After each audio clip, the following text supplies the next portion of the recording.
Kung maayong buntag kong. Morning. Kung unsa man imong pamaagyan ni kong mupadala ba kada nig tao gikan sa imong buhatan jud mismo para mo check sa mga kawayan kong? Kulang taog tao sa district office sa empleyado.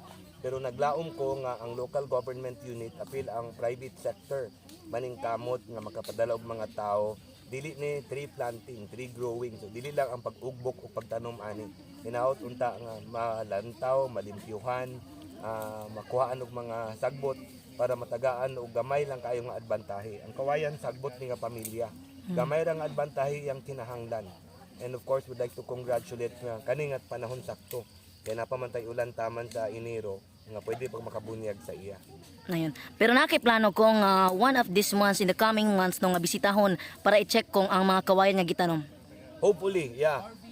Pinagi sa invite ni Mayor, I will be more than willing to come, see, and check on the updates.